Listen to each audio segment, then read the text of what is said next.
પ્રતિબિંબની પાર. પ્રકરણ 3. વિજય ગુમ થયો એના 2 અઠવાડિયા પહેલાં તે જાસોદ ગયો હતો. એ અને માધવી ફરી જવાનું વિચારતા હતા. તેના મગજ પર જાસોદનો પ્રોજેક્ટ એક પાગલના ભ્રમની માફક સવાર થયેલો હતો. M.K. સિંહ, જાસોદના ભાગીદાર અને કેસરબાગના માલિક ફાઇનાન્સ વગર એ પ્રોજેક્ટ કરી શકે તેમ ન હતા. કઈ બેંક પાસે કે સરકાર પાસે, ટુરિસ્ટ ડેવલપમેન્ટ કોર્પોરેશન પાસે પૈસા મેળવવા તેની ગડભાંજમાં પણ વિજય મારાથી છાનો રસ લેતો હતો. સ્વાભાવિક રીતે અમે પોલીસને તે જાસોદ ઘણી વખત જતો હતો તેવી વાત કરી હતી. અમે પોતે અને M.K. સિંહે પણ તપાસ કરાવી હતી. છતાં પોલીસ અમારાથી વધુ સઘન તપાસ કરી શકે તે સ્વાભાવિક હતું. પોલીસ ટુકડી સાથે હું પણ ગયો હતો અને આશાનું એક કિરણ પણ લાદ્યું હતું. વખતસિંહ નામના એક બુઢા ઘોડીવાળાએ કહ્યું હતું, એક આદમીને હું દરિયા કિનારે ઉતારી આવ્યો હતો. એ દિવસે ભયંકર વાવાઝોડું ફૂંકાયું હતું. વરસાદ પણ મુશળધાર પડેલો. આખો દિવસ હું એસટી બસ સ્ટેન્ડના છાપરા હેઠળ ઊભો રહ્યો હતો. આવા તોફાનમાં સવારી ક્યાંથી મળે? કેટલી બસો અટકી પડી હતી. છેલ્લી બસ પણ માંડ આવી હતી. અરે, એસટી બસ સ્ટેન્ડ પર પણ પેસેન્જરો ન હતા. તેમ કહું તો ખોટું નથી. ત્યારે એક ભાઈ મારી પાસે આવેલા. તેમને દરિયા કિનારે જવું હતું, પણ મારી હિંમત ન હતી. વરસાદ એટલો જોરથી પડતો હતો. વાવાઝોડું સખત હતું. ઠેર ઠેર પાણી ભરાયા હતા. ઝાડ ઉખડ્યા હતા. કેટલાય ગરીબ લોકોના ઝૂંપડા તૂટી પડ્યા હતા. આવા તોફાનમાં ઘોડાને કેટલો ત્રાસ થાય? સાહેબ, જાનવરને પણ જીવ હોય ને. મેં તે ભાઈને ના પાડી. એ ભાઈને કશીક ઉતાવળ હતી. તેમને દરિયાકાંઠે જવું જ હતું. મેં પૂછ્યું ખરું કે આ વરસાદમાં ત્યાં શું કામ છે? પણ તેનો જવાબ આપવાને બદલે તેણે 50ની નોટ કાઢી અને મારા હાથમાં મૂકી. આમ તો ભાઈ, એસટી સ્ટેન્ડથી દરિયે જવાના અમે 6 રૂપિયા લઈએ. સામાન વધારે હોય તો 7 કે બહુ તો 8 રૂપિયા લઈએ અને માગીએ તોય વધારે કોઈ આપે નહીં. વળી એવી સવારી લઈને આવા તોફાનમાં કોઈ જાય નહીં. હું પણ ન જ ગયો હોત, પણ મારે વાણિયાને ચણાના પૈસા આપવાના હતા. વખતસિંહે વિગતો આપી. આ ભાઈ હતા. વિજયનો ફોટોગ્રાફ કાઢીને પોલીસે તેને બતાવ્યો. ત્યારે નંબરના ચશ્માના કાચ હેઠળ આંખ તકતકાવીને તેણે વિજયનો ફોટો જોયો હતો. એ ભાઈ હતા કાકા? મેં આતુરતાથી પૂછ્યું હતું. તેના હાથમાં કેમેરાની બેગ હતી. તેણે બ્લુ શર્ટ અને સફેદ પેન્ટ પહેર્યું હતું. તેના કપડાં પલળી ગયા હશે ને? કપડાં પલળ્યા હતા? આ ફોટોમાં હતો એ જ માણસ હતો ને? મેં અકળાઈને પૂછ્યું. પણ ડોસાની આંખમાં કોઈ ફરક પડતો નહોતો. હવે એ તો કેમ યાદ રહે સાહેબ? પહેલાંના જેવું આ આંખો કામ નથી કરતી. મને ચહેરો યાદ નથી આવતો. આ ભાઈ હોય અને ન પણ હોય. સાચું કહું તો 50 રૂપિયાની લાલચે હું તૈયાર થયો હતો. આખા દિવસમાં કંઈ કમાણી થઈ ન હતી. વાણિયાના પૈસા ચૂકવવાના હતા. મારી પાસે પૈસા તો હતા, પણ એક જ ફેરામાં 50 મળતા હોય તો વાત પતી જાય. એ બિચારા ડોસાની દિવસો સુધી પૂછપરછ કરવામાં આવી, પણ તે બરાબર યાદ કરી શકતો ન હતો. તે અટ્ટોકટ્ટો આદમી હોત તો બિચારોનું આવી જ બન્યું હોત. પોલીસે ગમે તેમ કરીને તેની પાસે કબૂલ કરાવ્યું હોત. પણ વખતસિંહ તદ્દન હડિયલ, મોતિયાવાળી આંખો ધરાવતો ખખડપાચમ માણસ હતો અને મોહનકુમાર સિંહનો પાછો પરિચિત હતો. પોલીસ તો એવા નિર્ણય પર આવી ગઈ હતી કે વિજય જ આવ્યો હશે. પણ આજ તપાસ દરમિયાન નવો ફણગો ફૂટ્યો હતો અને જાસૂદના કેટલાક ખારવાઓએ માહિતી આપી હતી કે જે દિવસે તોફાન થયું તે જ દિવસે દાણચોરીનો માલ લગલગાટ 2 દિવસ સુધી ઉતર્યો હતો. વખતસિંહ તદ્દન ભલો અને મહેનતથી ઈમાનદારીથી જીવનારો આદમી હતો. એ ખોટું બોલતો હોય તેવી શક્યતા ન હતી. એટલું જ નહીં, આવા તોફાનમાં વિજય શું કામ જાય તેનો જવાબ પણ અમને જડ્યો ન હતો. M.K. સિંહ અને તેમના પત્ની શ્યામકુંવર પણ અમારા જેટલા જ વ્યથિત હતા. વારંવાર તે ઉદ્ગાર કાઢતા, એ છોકરો ક્યાં ગયો હશે? જેમ જેમ દિવસો જતા ગયા તેમ તે પોલીસ પરનું પંચાલ સાહેબનું પ્રેશર વધતું ગયું હતું. વિજય ક્યાં ગુમ થયો હશે તેની અટકળ સરખીએ થઈ શકતી ન હતી. થોડાક દિવસ પછી ઇન્સ્પેક્ટર પટેલ મારી ઓફિસે આવ્યો હતો. સામાન્યતઃ તે તેના સબ ઇન્સ્પેક્ટરને મોકલતો, પણ તે દિવસે તે આવ્યો હતો. માધવી વહેલી ઘરે ચાલી ગઈ હતી. તે શા માટે આવ્યો હતો તે મને સમજાયું નહીં. તેમ છતાં તેણે મને સામેથી પૂછ્યું, તમને કોઈ સમાચાર મળ્યા છે? નહીં ઇન્સ્પેક્ટર, મેં કહ્યું. તેના ચહેરા પર ઉદાસી છવાઈ હતી. પોલીસ તરીકેને મારી કારકિર્દીમાં આટલો થકવનારો કોઈ કિસ્સો બન્યો નથી, તે બોલ્યો. વિજય જોશીનો કોઈ પણ પત્તો લાવનાર માટે ઇનામ જાહેર કરવું તેવી વાત કમિશનર સાહેબ અને પંચાલ સાહેબ વચ્ચે થઈ છે. તમારે એવી વાત થઈ હતી? હા, ગઈકાલે સાહેબ માધવીને કહેતા હતા ફોન પર. માધવીબેન નથી? એ આજે વહેલી ઘેર ગઈ છે, મેં કહ્યું. પટેલે ઘડિયાળ જોઈ. ઓફિસ છૂટવાનો સમય તો થઈ ગયો છે કેતનભાઈ. તેને હવે અમારા રૂટીનની બરાબર જાણ થઈ ગઈ હતી. યસ, પણ મારે આજે અહીં રોકાયા વગર છૂટકો નથી. 8 વાગે મારે કામા હોટલમાં મીટિંગ છે, ડિનર કમ બિઝનેસ મીટિંગ. વિજયની ગેરહાજરીમાં મારે માથે ખૂબ બોજો આવી ગયો છે. મેં તેને કહ્યું. થોડીવાર પછી તે ઊભો થયો અને વિદાય થયો. ત્યારે મને કલ્પના ન હતી કે તે મારે ઘેર જશે. માધવીએ તેને આવકાર્યો હતો. પટેલ સાહેબ, કંઈ પત્તો લાગ્યો?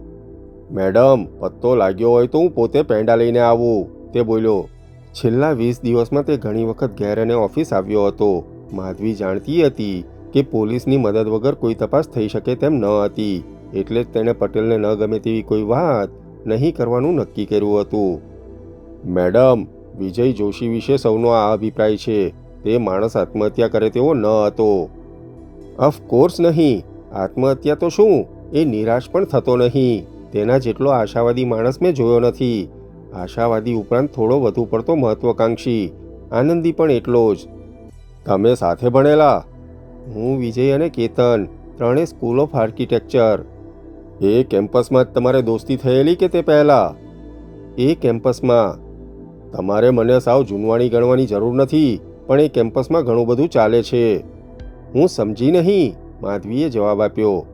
સમજ્યા નહીં કે સમજવું નથી? પટેલ કંઈક કડક અવાજે બોલ્યો. તમે શું કહેવા માગો છો? સ્પષ્ટતાથી વાત કરું તો મારે કહેવું પડશે કે તેનું વાતાવરણ અમુક રીતે સારું નથી. ત્યાં ગાંજો પીવાના, શરાબ પીવાના અને છોકરા છોકરીઓ વચ્ચે. પટેલ પૂરું કરે તે પહેલાં જ માધવીએ વિરોધ કર્યો હતો. એ કેમ્પસમાં આવું થાય છે અને યુનિવર્સિટી કેમ્પસ કોઈ નૈષ્ટિકોનો આશ્રમ છે? એ વિસ્તારમાં સેંકડો છોકરા છોકરીઓ ભેગા થાય છે, તેમાં બધા જ ખરાબ છે એવું માનો છો તમે? અને છૂટછાટ એટલે શું? માધવીએ કહ્યું. મેડમ, વિજય જોશીની તલાશમાં તમે લોકોએ જ મને નાખ્યો છે. ઓકે, તેના કોઈ સગડ મળતા નથી. તમે જ્યાં જ્યાં કહ્યું ત્યાં ત્યાં તપાસ કરવામાં આવી છે. એક શક્યતા અમને જાસૂદમાં લાગી હતી તે તમે જાણો છો. વખતસિંહ ઘોડાગાડીવાળો કોઈકને દરિયા કિનારે લઈ ગયો હતો, પણ તે વિજય હતો કે નહીં તેની ખાતરી થતી નથી. અને કદાચ હોય તો તે શા માટે ત્યાં એવા તોફાનમાં ગયો હોય તે સમજાતું નથી. તેને અકસ્માત નડ્યો હોય, તેનું અકસ્માતમાં મૃત્યુ થયું હોય તો કમસે કમ ક્યાંક ને ક્યાંક તેનો મૃતદેહ હાથમાં આવ્યો હોય, પણ તેમ થયું નથી. માણસ હવામાં ઓગળી જાય તેવું તો શક્ય નથી. મતલબ એક જ છે. વોટ? માધવીએ પૂછ્યું. તેનું ખૂન થયું છે અને લાશને વગે કરવામાં આવી છે. એવું હું બોલી શકતી નથી, પરંતુ એવા નિર્ણય પર કોઈ પણ આવે તે સ્વાભાવિક છે, માધવીએ કહ્યું. એવા નિર્ણય પર કેવળ હું જ નહીં, અમારા એસપી સાહેબ અને કમિશનર સાહેબ પણ આવ્યા છે. હવે પ્રશ્ન એ રહે છે કે ખૂન થયું હોય તો શા માટે થયું હોય? એક વખત મને જવાબ મળે કે તરત ખૂની કોણ છે તેનો ઈશારો મળે. તમારો તર્ક બરાબર છે, માધવીએ કહ્યું. અમે જે માહિતી મેળવી છે તે પ્રમાણે વિજય જોશી મિત્રોમાં ખૂબ પોપ્યુલર હતા, સ્વભાવે આનંદી અને કોઈને પણ મદદ કરવા તૈયાર. That's right. થોડા ધૂની પણ ખરા અને ક્યારેક ઓચિંતા એકાંતમાં કે ક્યાંક ચાલી પણ જતા. તેને ફોટોગ્રાફીનો ગાંડો શોખ હતો. તેને આંતરરાષ્ટ્રીય ઇનામો પણ મળ્યા છે. તેણે તમારા પણ ફોટા લીધા હતા. તેણે એકલાએ નહીં, કેતને પણ, માધવીએ કહ્યું. મારી પાસે તેના થોડાક નમૂના છે. વેલ, એ ગુમ થયો ત્યારે તમે અમદાવાદમાં ન હતા? પટેલે કહ્યું. એ ગુમ થયો ત્યારે? આઈ મીન તે દિવસે 10મી જુલાઈ હતી. હું એ દિવસે અમદાવાદમાં જ હતી. મારી બહેનપણીના લગ્ન હતા. સ્પોર્ટ્સ ક્લબમાં પાર્ટી હતી, તેમાં વિજય આવવાનો હતો. તે આવ્યો નહીં. હું તો લગ્નમાં બિઝી હતી. બીજે દિવસે હું પુના ગઈ. તમારા પતિ? તે અહીં જ હતા. વિજય જોશી કદાચ તમારી સાથે આવ્યા હોય તો તમારા પતિને ખબર ન હોય તેવું બને? પટેલે સાચવીને પૂછ્યું. વોટ નોનસેન્સ, મિસ્ટર પટેલ, તેને ખબર જ હોય ને. મેડમ, શું એ સાચું છે કે તમે અને વિજય ભણતા હતા ત્યારે ખૂબ નજીક હતા? એટલે તમે કહેવા શું માગો છો? માધવીએ પૂછ્યું. ઇન્સ્પેક્ટર પટેલે તેના પોર્ટફોલિયોમાંથી ફોટાની નાનકડી થોકડી કાઢી. મને સમજાવશો? આવા ફોટા કોઈ છોકરી મજાકમાં લેવા દે? ઓહ ગોડ, વોટ ઇઝ ધીસ? તમે કહેવા શું માગો છો? મિસિસ મહેતા, હું કહેવા માગું છું કે વિજય અને તમારી વચ્ચે મીઠા સંબંધો હતા અને તમે મહેતા સાથે લગ્ન કર્યા તે પછી પણ એ સંબંધો ચાલુ રહ્યા હતા. How der you? માધવીએ લગભગ બરાડીને કહ્યું. અપસેટ થવાની જરૂર નથી. હું ખૂન કેસની તલાશ કરી રહ્યો છું, મિસિસ મહેતા, પટેલ બોલ્યો. માધવી તેની સામે જોઈ રહી. માધવીને પોલીસની પૂછપરછનો અને પોલીસની ભાષાનો ખ્યાલ ક્યાંથી હોય? જ્યારથી મેં વિજયના ગુમ થયાની ફરિયાદ નોંધાવી હતી ત્યારથી જ મને તેનો પાકો અનુભવ થઈ જ રહ્યો હતો. પોલીસ સ્ટેશનમાં એક ફરિયાદી તરીકે તમે જાઓ કે આરોપી તરીકે, તેમાં કોઈ ફરક પડતો નથી. બ્રિટિશ જમાનાથી જે તંત્ર ગોઠવાયું છે તે આજે પણ ચાલુ છે. હું અને માધવી અને વિજય ત્રણેય જણ યુરોપ અને અમેરિકાના પ્રવાસે જઈ આવ્યા હતા. એ દેશોમાં જે ખરાબી હશે એ ખરી, પણ જાહેર સેવાઓમાં કામ કરતા લોકો અદના આદમીને પણ જે વિવેકથી બોલાવે છે તે વિવેકનો અંશ માત્ર આપણા દેશમાં ક્યાંય દેખાતો નથી. તમે શું વાત કરી રહ્યા છો તેની કલ્પના આવે છે તમને? માધવીએ ઇન્સ્પેક્ટર પટેલને પૂછ્યું હતું. મિસિસ મહેતા, હું ગપ્પા મારવા આવ્યો નથી. એક સ્ત્રી અને પુરુષ વચ્ચે મીઠા સંબંધો ન હોય તો આવા ફોટા પાડવાનું કોઈ કારણ રહેતું નથી. એ ફોટા મારા પતિએ પાડ્યા છે. વિજય અને મારો પતિ ખાસ દોસ્ત હતા, જીગરજાન દોસ્ત. મારી પત્ની મારા જીગરજાન દોસ્ત સાથે આવા ફોટા પડાવે નહીં, અને એવા ફોટા હું એક પતિ તરીકે પાડું નહીં, ઇન્સ્પેક્ટર પટેલે કહ્યું. તમારી પત્ની શું કરે કે ન કરે તેની સાથે મારે કોઈ લેવા દેવા નથી. ઇન્સ્પેક્ટર, તમારી પત્ની ઘૂમટો તાણીને ફરતી હોય કે તમારી પાછળ સતી થવાની હોય તેમાં હું શું કરી શકું? તમે એક પોલીસ અફસર સાથે વાત કરી રહ્યા છો Mrs Mehta. I know that. અને તમે પણ સમજી લો કે તમે એક સ્વતંત્ર સ્ત્રી, એક નાગરિક સાથે વાત કરી રહ્યા છો. એ ફોટા બતાવીને તમે શા આરોપો મૂકવા માગો છો તે હું સમજુ નહીં તેટલી બેવકૂફ નથી. તમે જાણો છો આ કેસ CIDને સોંપાયો છે. હું મારો રિપોર્ટ આપીશ. રિપોર્ટ આપીશ મીન્સ વોટ? એ તમને પછી ખબર પડશે. તમે સહકાર આપવાને બદલે ઉપરથી મને તતડાવો છો. તમને મારા પાવર્સની ખબર નથી. તમે અને તમારા પતિ મુસીબતમાં મુકાવ તો મને દોષ દેતા નહીં. શેની મુસીબત? What have V done? એવું મારા રિપોર્ટમાં લખીશ. ઓકે ઓકે, તમને ફાવે તે લખજો. વિજય મારો દોસ્ત હતો અને રહેશે. એ મળી આવશે ત્યારે તેનો હાથ પકડીને હું પોલીસ સ્ટેશનમાં આવીશ. અરે, તમારે ઘેર આવીશ. તમારી પત્ની સામે જ હું ફોટા પડાવીશ અને મારો વર એ ફોટા પાડશે. Dam it, you can very well go. અને જતા પહેલાં બીજી વાત પણ સાંભળી લ્યો. આવતીકાલે જો એક સ્ત્રીને બે પુરુષો સાથે લગ્ન કરવાની છૂટ મળશે ને તો એમ કરનારી હું પહેલી સ્ત્રી હોઈશ. તમે જઈ શકો છો ઇન્સ્પેક્ટર. માધવીએ ઇન્સ્પેક્ટર પટેલની હકાલપટ્ટી કરી હતી. હું ઘેર પહોંચ્યો ત્યારે માધવી પાંજરામાં પૂરાયેલી વાઘણની માફક દીવાનખંડમાં આંટા મારતી હતી. એ ઇન્સ્પેક્ટર પટેલ તેના મનમાં સમજે છે શું? The dirty swine. Inspector Patel અહીં આવ્યો હતો. કેવળ આવ્યો જ ન હતો, વિજય અને મારા ફોટા લઈને આવ્યો હતો. એ ફોટા તેને કોણે આપ્યા? આપવાનો પ્રશ્ન જ નથી માધવી. વિજયના ઘરની એક એક ચીજની તલાશ થઈ રહી છે. એ તને શું પૂછતો હતો? પૂછતો હતો? અરે, એ હરામખોર કહેવા માંગતો હતો કે વિજય સાથે મારે મીઠા સંબંધો અને... માધવી, તારે એમાં ઉશ્કેરાવાની જરૂર નથી. નહીં? કેતન, હું ભાનમાં છું. એ ઇન્સ્પેક્ટર વિકૃત માનસ ધરાવે છે. તે શું સૂચવવા માંગતો હતો તેનો તને ખ્યાલ આવે છે? તેમાં કોઈ નવાઈ નથી માધવી. આ થવાનું જ હતું. એ ફોટા ન મળ્યા હોત તો પણ થવાનું હતું. મતલબ? આપણા ત્રણેય વચ્ચે કેવી દોસ્તી હતી તે આપણી સાથે ભણેલા તમામ વિદ્યાર્થીઓને ખબર છે. ઘણાને એ પણ ખબર હતી કે હું અને વિજય બંને તને પસંદ હતા. Ketan, that was before marriage. અને વિજય મને તારાથી વધુ ગમતો હોત તો મેં તેની સાથે જ લગ્ન કર્યા હોત. You know that. I know it darling. તો પછી? માધવીએ પૂછ્યું. તો પછી સવાલ જ ક્યાં છે? માધવી, પોલીસ એવો એંગલ લે તે શક્ય હતું જ. કેવો એંગલ? પ્રણય ત્રિકોણનો. માય ફૂટ, પ્રણય ત્રિકોણ સાલું ગજબ કહેવાય ને. મારે ડેડીને ફોન કરવો પડશે. તારા ડેડીને આપણે આથી વધુ ડિસ્ટર્બ કરવાની જરૂર નથી. માધવી, તું ધારે છે તેટલી આ દુનિયા પારદર્શક નથી. ઓહ કેતન, પણ એક સ્ત્રીને કોઈ પુરુષ મિત્ર ન હોઈ શકે? એક સ્ત્રી કોઈ ગમતા મજાના પુરુષ સાથે ફોટા ન પડાવી શકે? What wrong in that? તમે બે મિત્રો હાથ મિલાવતા નથી, ભેટતા નથી? માધવીએ ઉકળાટ ઠાલવ્યો. જેની સાથે શારીરિક સંબંધ હોય તે જ પુરુષને ખભે હાથ મૂકીને એક સ્ત્રી ઊભી રહી શકે.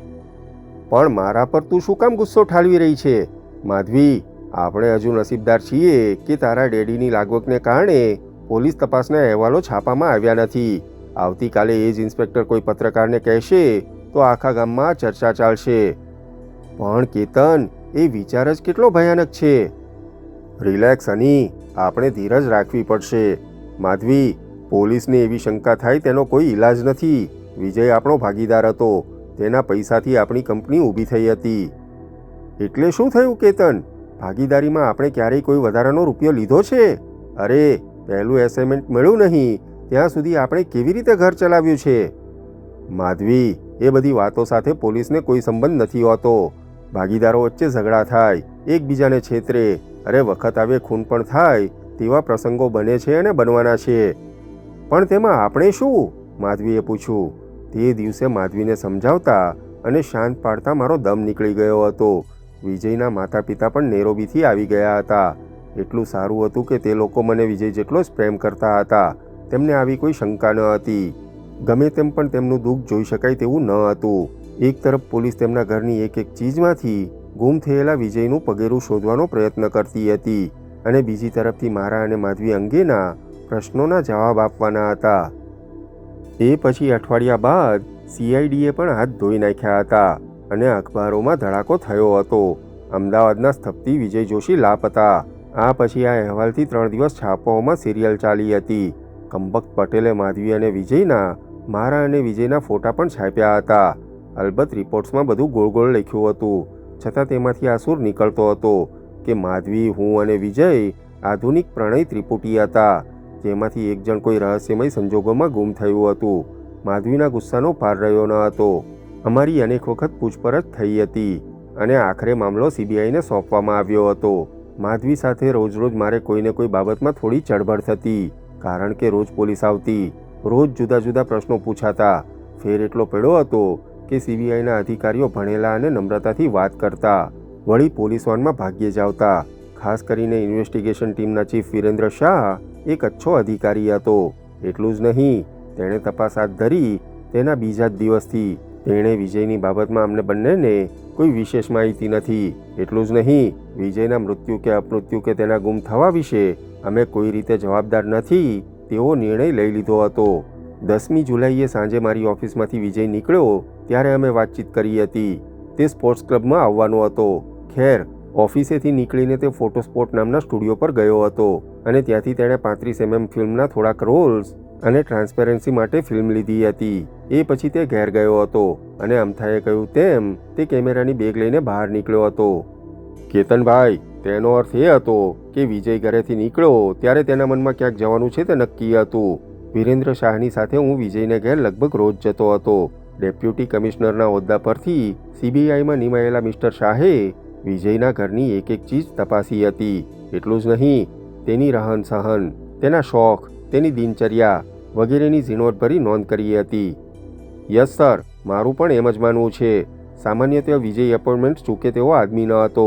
તેણે મને કહ્યું હતું કે માધવીની બહેનપણીના ડિનરમાં આવશે, પણ તે આવ્યો નહીં. વિરેન્દ્ર શાહે કહ્યું. મતલબ કે તમે છૂટા પડ્યા તે પછી તેણે નિર્ણય લીધો અને તમે કહો છો તેમ તમે તેના કમરામાં ગયા ત્યારે તે કેસરબાગ મહેલના પ્રોજેક્ટ પર કામ કરતો હતો. યસ સર, મેં કહ્યું. કોઈ પણ રીતે એ પ્રોજેક્ટ કરવા માંગતો હતો. કેસરબાગ પેલેસના માલિક MK સિંહ જેટલી જ અથવા તો તેનાથી વધુ ઉત્કંઠા વિજયને હતી. કહીને મેં ફરી આ વખત મુંબઈ એરપોર્ટ પર આકસ્મિક રીતે જ MK સિંહનો કેવી રીતે પરિચય થયો હતો અને તેમાંથી કેવી રીતે આ પ્રોજેક્ટ વિશે રસ જાગ્યો હતો તે વાત કહી સંભળાવી. વિરેન્દ્ર શાહ ધ્યાનપૂર્વક એ વાત સાંભળી રહ્યા. કેતનભાઈ, મારો અનુભવ અને મારો તર્ક એમ કહે છે કે કોઈ પણ કારણસર વિજય જાસોદ પહોંચ્યો અને ત્યાં જ કશુંક બન્યું છે. મને પણ કોણ જાણે એવું જ લાગે છે, મેં કહ્યું. તમને એ તો ખબર હશે કે વિજય જોશી અગમ નિગમમાં ખૂબ રસ ધરાવતા હતા, શાહે કહ્યું. અગમ નિગમમાં? મેં નવાઈથી પૂછ્યું. એટલે કે ઓકલ્ટમાં, રહસ્યવાદમાં, જેના કોઈ તાર્કિક ખુલાસા ન હોઈ શકે તેવા રહસ્યોમાં, શાહે કહ્યું. નહીં સર, વિજયને આર્કિટેક્ચર, શિલ્પ, ફોટોગ્રાફી અને ફિલ્મો સિવાય કોઈ રસ ન હતો. તો પછી આ પુસ્તકો તેમના ઘરમાં કોણ લાવ્યું હતું? પુસ્તકો? મેં પૂછ્યું. ટેબલની બાજુના ફરસ પર 20 પુસ્તકોનો થોકડો પડ્યો હતો. શાહે બાજુમાં મૂકીને તેમાંથી થોડાક પુસ્તકો ઉઠાવ્યા. હું કંઈક આશ્ચર્યથી તે જોઈ રહ્યો. Encyclopedia of the mystical experience, psychoanalysis and the occult, world beyond the senses, encyclopedia of the occult. મેં એક પછી એક શીર્ષકો વાંચવા માંડ્યા અને મારું આશ્ચર્ય વધતું ચાલ્યું. આ પુસ્તકો છેલ્લા 6-7 મહિનામાં જ ખરીદવામાં આવ્યા છે. મને બિલકુલ ખ્યાલ નથી મિસ્ટર શાહ, મેં કહ્યું. તમારા પત્નીને આ વિશે કશી ખબર છે? શાહે પૂછ્યું. મારે તેને પૂછવું પડશે, પણ મને નથી લાગતું કે એને વિજયના પુસ્તકો વિશે ખ્યાલ હોય. તમને તેનો કોઈ ચોક્કસ સંદર્ભ લાગે છે? મેં પૂછ્યું. આ કેસર કોણ છે? કેસર? મેં પૂછ્યું, કારણ એકાએક મને ખ્યાલ ન આવ્યો. કેસરબાગ સાથે તે નામને શાહ વાક્ય પૂરું કરે તે પહેલાં જ મને ખ્યાલ આવ્યો. કેસર? ઓહ યસ, કેસરબાગ પેલેસનું જેના નામ પરથી નામ અપાયું તે, મેં કહ્યું. એ ક્યાં છે? તે તો હયાત નથી, વર્ષો પહેલાં ગુજરી ગઈ છે. એ જાસૂદની પ્રિન્સેસ હતી, મેં કહ્યું. મતલબ એમ કે સિંહની દીકરી? નહીં, એમ કે સિંહની માસી, સાવકી માસી, મેં માહિતી આપી. પણ તેનું શું છે? વિરેન્દ્ર શાહે ટેબલ પર પડેલી ચીજોમાંથી એક પેડ ઉઠાવ્યું. એ પેડમાં ચિત્ર વિચિત્ર લીટા કરવામાં આવ્યા હતા અને કેસરનું નામ 4-5 વખત લખેલું હતું. સામાન્ય રીતે એકલા બેઠા બેઠા કોઈ જ કારણ વગર કાગળ પર લીટા કર્યા હોય, પોતાનું નામ લખ કર્યું હોય, તેવી જ રીતે એ કાગળમાં જ્યાં ત્યાં અક્ષરો પડેલા હતા. કંઈક ચિત્રામણ કરેલું હતું. મેં જોયું. વિરેન્દ્ર શાહ ખૂબ જ ગંભીરતાથી વિચારતા હતા. તમે જાસોદ જઈ આવ્યા છો? ઘણી વખત, આઈ મીન 4 વખત. તમારા પત્ની? માધવી મારાથી વધુ વખત ગઈ હશે, મેં કહ્યું. વિજય તો અવારનવાર ગયો હતો. એમ કે સિંહના ભાગમાં એ જગ્યા આવી તે પહેલાં પણ અમે ગયા હતા. કેસરબાગ મહેલ માટે લાંબો વખત કોર્ટમાં કેસ ચાલ્યો હતો. એમ કે કેસ જીત્યા હતા તે પછી તેમણે મહેલને સાફસૂફ કરાવ્યો હતો. મેં શાહ સાહેબને વિગતો આપવા માંડી. જાસોદ ગામ ખાસ મોટું નથી, પણ ગામથી થોડેક છેટે આવેલો દરિયા કિનારો અત્યંત રળિયામણો છે. અર્ધ ગોળાકારે પથરાયેલા દરિયાકાંઠે કુદરતની અજબ કરામત છે. એક તરફ નાળિયેરી અને રાવણતાડનું લીલુંછમ જંગલ પથરાયેલું છે અને પશ્ચિમ તરફ પહાડોની શૃંખલા છે. પહાડીનો એક છેડો સીધો દરિયામાં પડે છે. એ છેડા પર કેસરબાગ મહેલ આવેલો છે. એ મહેલ પર જવા માટે દરિયાકાંઠેથી ઉપરવાસમાં ગામને સીમાડેથી રસ્તો જાય છે. એ રસ્તાનો થોડો ભાગ બીચ પર પડે છે અને પહાડીમાં ફંટાય છે અને પૂર્વમાં દરિયાને જાણે આતરતો હોય તેમ સોનાગીરું જેવી સુંદર રેતીથી મઢેલો દરિયા કિનારો છે. આ કિનારા પરથી મહેલ પર જવાનો શોર્ટકટ છે. અલબત્ત વાહન લઈને આ તરફથી જવાય નહીં. નાળિયેરીની વાડી વચ્ચેથી વળ ખાતો રસ્તો વટાવીને દરિયા કિનારાને ચૂમતો એ રસ્તો પહાડીઓના ઢોળાવમાં પ્રવેશે ત્યારે કંઈક અલૌકિક આનંદ તમને ઘેરી વળે. મોહનકુમારની જીપમાં અમે પ્રથમ વખત એ મહેલમાં ગયા હતા. મહેલના ફાટક પર જીપ પહોંચી તે પળથી જ અમે મહેલને, એ ઇમારતને જોઈને અભિભૂત થયા હતા. ફાટકના તોતિંગ ઝાપા લોખંડની નકશીના નમૂના છે. જાડેજાઓના કુળ નિશાની સ્વરૂપ સૂર્ય, સિંહ અને 2 તલવારોનું એન્સાઇન ઝાપા પર કંડારેલું હતું. ડાબી તરફના ભેજથી કાળા પડી ગયેલા પિલર પર લગાડેલી તકતી સાફ કરવામાં આવી હતી. તેમાં કોરેલું હતું એક નામ, કેસરબાગ. મહેલના ચોકીદારોમાંનો એક ત્યાં ખાટલો ઢાળીને બેઠો હતો. તે સાફળો બેઠો થયો. તેણે ફાટક ખોલ્યો અને અમે મહેલના પટાંગણમાં પ્રવેશ્યા હતા. એ પ્રથમ મુલાકાત મને અદ્ભુત ફોટોગ્રાફની માફક યાદ હતી. હું બોલતો ગયો. મને પોતાને એ વખતે ખ્યાલ ન રહ્યો કે વિજયની તલાશમાં અન્ય પોલીસ અધિકારીઓની જેમ વિરેન્દ્ર શાહ પણ જાસોદ જઈ આવ્યા હતા. પેલા ઘોડાગાડીવાળા વખતસિંહની પૂછપરછ પણ કરી આવ્યા હતા. તમે તો એ જગ્યા જોઈ આવ્યા છો ને શાહ સાહેબ?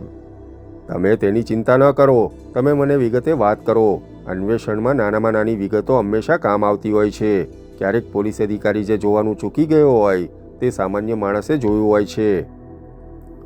શાહ સાહેબે કહ્યું, જસ્ટ કેરી ઓન, મને સાંભળવામાં રસ છે. વેલ, તમે તો જોયું છે. લાલ પથ્થરથી મઢેલો રસ્તો પોર્ચ તરફ જતો. પોર્ચમાં જવાના વળાંક પાસે ગોળ પાળીવાળો સંગેમરમરનો ફુવારો છે. એ ફુવારાની આસપાસ ત્યારે પણ ખડ ઉગેલું હતું અને આજે તેમ જ છે. તે ફુવારાની વચ્ચે ગોઠવેલી પનિયારીની પ્રતિમા પણ ખંડિત થયેલી હાલતમાં છે. મહેલનું પ્રવેશદ્વાર ઉત્તરમાં છે અને દરિયો દક્ષિણમાં. મતલબ કે મહેલની પાછળના ભાગમાં જીપગાડી પોર્ચમાં, જર્જરિત થયેલી પોર્ચમાં ઊભી રાખવામાં આવી અને અમે નીચે ઉતર્યા હતા. હું, માધવી અને વિજય કંઈક દિગ્મુખ થઈને મહેલનું પ્રવેશદ્વાર જોઈ રહ્યા હતા. ત્યારે વિજય બોલી ઉઠ્યો હતો, એમ કે તમારા હાથમાં સોનાની ખાણ છે, સોનાની ખાણ. અને અમે બંને, હું અને માધવી પણ એ વાતથી સંમત હતા. ત્યારે મને ખબર ન હતી કે વિજય આ મહેલ પાછળ લગભગ પાગલ થઈ જશે. ડેપ્યુટી કમિશનર વિરેન્દ્ર શાહ ધ્યાનપૂર્વક મારી વાત સાંભળી રહ્યા હતા. મહેલના વર્ણનમાં તેમને કેટલો રસ હશે તેની કલ્પના ન હતી, પણ અમને સ્થપતિઓની ઇમારતમાં એટલો જ રસ હોય છે જેટલો એક પ્રેમીને તેની પ્રેમિકામાં હોય. જ્યારે પણ કોઈ ઇમારત જોતા હોઈએ કે પછી કોઈ ઇમારતની રચનાનું કામ ચાલતું હોય ત્યારે યુટિલિટીની સાથે એસ્થેટિક પણ ભળે છે. વિજય, હું અને માધવી અમે ત્રણેય ઇમારત જોઈને આનંદિત થઈ ઉઠ્યા હતા. તમને નવાઈ લાગશે શાહ સાહેબ, પણ અમદાવાદમાં કે એવા મોટા શહેરોમાં મલ્ટી સ્ટોરીડ બિલ્ડિંગ કે પછી શોપિંગ સેન્ટરોનું કામ ધંધાકીય રીતે કરવું તો પડતું હોય છે, પણ તેમાં કોઈ આત્મસંતોષ, કશુંક અદ્ભુત કર્યાનો સંતોષ ક્યારેય મળતો નથી. વળી અમારી કંપની પાસે એવું કોઈ કામ પણ આવ્યું ન હતું જેમાં થોડો સ્વચ્છંદ, થોડી મનમાની કે પ્રયોગ કરી શકાય. એટલે જ જ્યારે એ મહેલના પોર્ચમાં અમે દાખલ થયા હતા ત્યારે વિજયનો કલાકાર આત્મા નાચી ઉઠ્યો હતો. 4 થાંભલા પર રચવામાં આવેલી પોર્ચની સીલિંગમાં એ જમાનામાં કરવામાં આવેલું ભીંતચિત્ર આછું દેખાતું હતું. આરસ મટેલા થાંભલાના ટોડલા અને નકશી કરેલા જંગી ખીંટા બ્રેકેટ્સ પર કબૂતરો સંવહન સાથ કરતા ઘૂમતા હતા. સામે જ લગભગ 10 પગથિયા હતા. તેના પર ચડીને અમે વિશાળ વરંડામાં આવ્યા. વરંડાની આરસની ફરશ સાફ કરેલી હતી. મારા હાથમાં મિલકત આવ્યા પછી મેં થોડી સાફસૂફી કરાવી છે, એમ કે બોલ્યા. એક આદમી દોડતો હાથમાં ચાવીનો ઝૂડો લઈને આવી પહોંચ્યો. તેણે વરંડાની વચ્ચે આવેલું પ્રવેશદ્વાર ખોલ્યું. કમોન, આપણે પહેલાં મહેલનો મધ્યભાગ જોઈ લઈએ, કહીને એમ કે એ મહેલની ગાઈડેડ ટૂર શરૂ કરેલી. 50 ફૂટ લાંબો અને 40 ફૂટ પહોળો દીવાનખંડ જૂના રાજ રચીલાથી સજાવેલો હતો. તેમાં મૂકાયેલા સોફા સેટ્સ, દીવાન, ખુરશીઓ, ટેબલો પર કપડાં ઢાંકવામાં આવ્યા હતા. નોકરે એ કપડાં ઉઠાવીને રાજ રચીલું બતાવ્યું. દીવાનખંડની પાછળના ભાગમાં એક સાથે 26 માણસો બેસી શકે એવું સોનેરી રંગ કરેલું ટેબલ અને એવી જ અનુપમ ખુરશીઓ હતી. એ દિવાલ પાસે જબરજસ્ત બાર બનાવેલો હતો અને તેની સામેની દિવાલ તરફ આરસની ભવ્ય સીડી હતી. 12 ફૂટ પહોળો એ દાદર તેના રણવાસથી 2 તરફ ફંટાતો. દીવાનખંડની બંને તરફ મહેલની 2 વિંગ્સમાં લાઇનબંધ શયનખંડો હતા. ઉપરના ભાગમાં પણ એ જ રીતે કમરા વહેંચાયેલા હતા. વડવાઓના તેલચિત્રો, આરસ અને કાંસાની મૂર્તિઓ, ભવ્ય કાર્પેટ્સ, હથિયારો, ક્યુરિયોસ, ઝુમ્મરો, સોફા, દીવાન, આરામ ખુરશીઓ, ભવ્ય પલંગો અને અદ્ભુત પ્રકારના પડદા, ચકચકિત બાથરૂમ. આખા મહેલમાં ફરતા ફરતા અદ્ભુત, અનન્ય, અવર્ણનીય, લાજવાબ વગેરે વિશેષણો પણ ખૂટી ગયા હતા. આખા મહેલમાં ફર્યા પછી ડાઇનિંગ હોલની પાછળ આવેલી અગાસી પર એમ કે અમને લઈ આવ્યા અને ખરેખર અમને લાગ્યું કે પરાકાષ્ઠા આવી ગઈ છે. એ અગાસી દરિયા પર ઝળુમતી હતી.